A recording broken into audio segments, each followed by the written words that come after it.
Bihar board sunrise पाठशाला में आप सभी विद्यार्थियों का हार्दिक अभिनंदन है। इस वीडियो में हम लोग बिहार बोर्ड क्लास 10 विज्ञान अध्याय 10 के प्रकाश परावर्तन तथा अपवर्तन जो भौतिकी विज्ञान का पहला अध्याय है, अभ्यास के कुछ आंकिक प्रश्नों को हम लोग समझ के साथ एक एक करके बनाएंगे और समझेंगे। ये सभी प्रश्न जो है न्यूमेरिकल, जो लेंस से है अथवा दर्पण से है, बहुत ही कॉम्प्लिकेटेड होता है, किंतु आज के बाद आप लोग सभी प्रश्नों को आसानी से बना पाएंगे। सबसे पहले क्वेश्चन को समझेंगे, इसके बाद किरण आरेख खींचेंगे, क्योंकि प्रश्न में भी कह रहा है किरण आरेख खींचने के लिए। इसके बाद डाटा संकलित करेंगे, इसके बाद सूत्र लिखकर न्यूमेरिकल बनाएंगे। देखिए, कोई भी न्यूमेरिकल प्रश्न बनाने के लिए कुछ नियम होते हैं, जैसे प्रश्न पढ़ना, आरेख बनाना, डाटा संकलित करना और सूत्रों के माध्यम से फिर उसका रिक्वायर्ड आंसर ज्ञात करना। तो यहां पर दिया हुआ है प्रश्न, पहले पढ़ते हैं हम लोग। 5 सेंटीमीटर लंबा कोई बिंब 10 सेंटीमीटर फोकस दूरी के किसी अभिसारी लेंस, अब यहां अभिसारी लेंस दिया हुआ है, मतलब उत्तल लेंस, 25 सेंटीमीटर दूरी पर रखा जाता है। किरण आरेख खींचकर बनने वाले प्रतिबिंब की स्थिति, साइज और प्रकृति बताएं। मतलब इसमें कुछ बातें बतानी है, जैसे प्रतिबिंब की स्थिति, साइज और प्रकृति, मतलब प्रकृति कैसी होगी, साइज आकार कैसा होगा और कहां पर यह प्रतिबिंब होगा, ये हम लोग बनाएंगे। इसमें कह रहा है किरण आरेख खींचिए, तो किरण आरेख हम लोग खींच लेते हैं डाटा के आधार पर। आइए देखते हैं। तो यहां पर स्पष्ट देख रहे हैं 5 सेंटीमीटर लंबा, ये जो लंबाई है वस्तु की, ये कितनी है, ये है 5 सेंटीमीटर। 5 सेंटीमीटर लंबी वस्तु, बिंब 10 सेंटीमीटर फोकस दूरी। इस अभिसारी लेंस की फोकस दूरी कितनी है, 10 सेंटीमीटर है, जो यहां पर आप देख रहे हैं फोकस दूरी F1, ये फोकस दूरी है 10 सेंटीमीटर। अब कह रहा है कि 25 सेंटीमीटर दूरी पर रखा जाता है। वस्तु कहां रखी जाती है, 25 सेंटीमीटर की दूरी पर। ये यहां से ये वस्तु है, तो वस्तु से लेंस की दूरी कितनी हो गई, 25 सेंटीमीटर हो गई। अब जब किरण आरेख खींचते हैं तो हम लोग देखते हैं कि प्रतिबिंब यहां इसका बनता है, जो कि उल्टे आकार का है, और यहां से यहां तक प्रतिबिंब की दूरी क्या है, भी है, अभी पता नहीं है, यही पता करना है। तो ये हो गया इसका किरण आरेख। इस प्रश्न के अनुसार जो कह रहा है कि यहां पर आरेख खींचकर, ये पूछ रहा है आरेख खींचकर, तो आरेख खींचकर यहां बनाया गया है किरण आरेख। आप चाहे तो इसका स्क्रीनशॉट भी ले सकते हैं। तो आइए अगले पेज पर अब न्यूमेरिकली हल करते हैं कि इसकी स्थिति क्या होगी, अर्थात हमें यहां भी निकालना है प्रतिबिंब की स्थिति। सबसे पहले डाटा संकलित करेंगे, तो देखते हैं कि क्या क्या यहां दिया हुआ है। यहां दिया है h, ये बिंब की ऊंचाई है 5 सेंटीमीटर। इसी के साथ हमें यहां पर h डैश ज्ञात करना पड़ेगा, जो कि है प्रतिबिंब की ऊंचाई। यहां ये हो गया। अब दिया हुआ है कि 10 सेंटीमीटर फोकस दूरी, तो अभी सारी लेंस अर्थात उत्तल लेंस की फोकस दूरी जो है क्या है, 10 सेंटीमीटर। अब ये उत्तल लेंस जो होता है, इसकी फोकस दूरी जो होती है, ये हमेशा धनात्मक होती है, तो यहां प्लस हो गया। अब U वस्तु की दूरी दिया हुआ है 25 सेंटीमीटर, तो U हमेशा चाहे दर्पण हो, चाहे लेंस हो, उत्तल हो या अवतल हो, सब में ये ऋणात्मक होगा, तो ये हो गया 25 सेंटीमीटर। अब पूछ रहा है भी, ये निकालना है, तो लेंस का सूत्र यहां अप्लाई करते हैं, ध्यान से देखिएगा। यहां लेंस के सूत्र से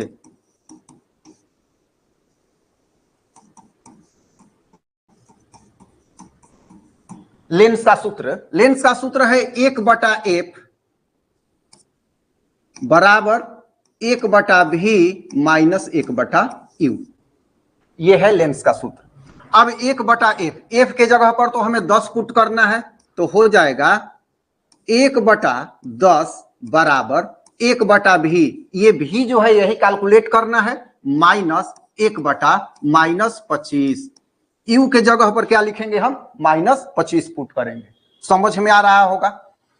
अब यहां हो जाएगा ये 1/v ज्यों का त्यों छोड़ देते हैं, और ये माइनस माइनस हो जाएगा प्लस, ये माइनस माइनस हो जाएगा प्लस, किंतु फिर इधर लाएंगे तो फिर हो जाएगा माइनस। तो 1/10 माइनस 1/25 बराबर 1/v, ये हो गया।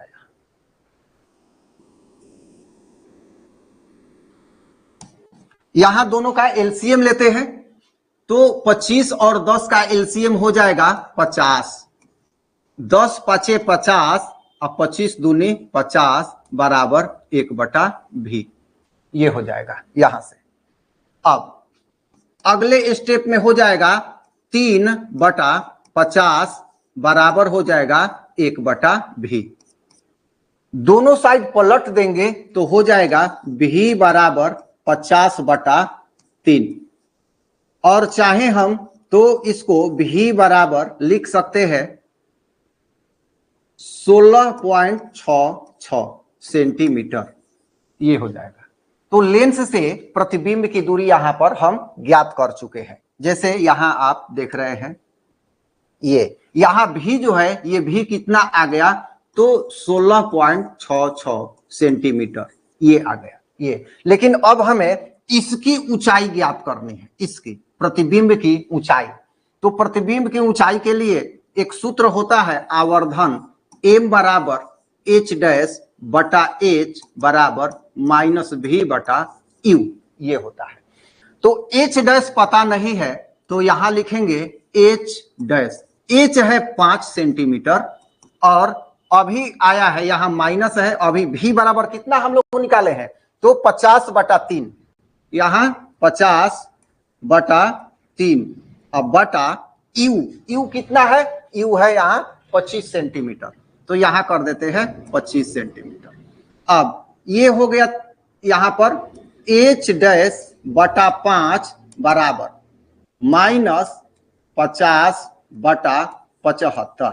यहां अगर हम चाहे तो दोनों को काट दे, 25 दूनी 50 और 25 तिया 75, तिर्यक गुणन कर देते हैं 3h डैश बराबर 10। तो h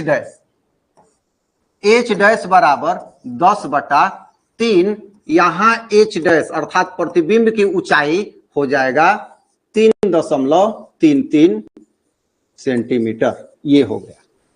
तो यहां हम देखते हैं कि ये जो प्रतिबिंब है, यहां पर प्रतिबिंब, इसकी ऊंचाई कितनी हो गई, 3.33 सेंटीमीटर। तो अब आइए यहां प्रश्न के अनुसार उत्तर खोजते हैं। प्रतिबिंब की स्थिति, तो प्रतिबिंब कहां है, तो यहां वस्तु जो है यहां लेंस के सामने है, तो प्रतिबिंब लेंस के पीछे बन रहा है, ये हो गया स्थिति। और कितनी दूरी पर बन रहा है, तो 16.66 सेंटीमीटर की दूरी पर बन रहा है। अब साइज कह रहा है, तो साइज देखिए यहां है 5 और यहां है 3.33, तो साइज की जब तुलना करें तो यह वस्तु से छोटा है।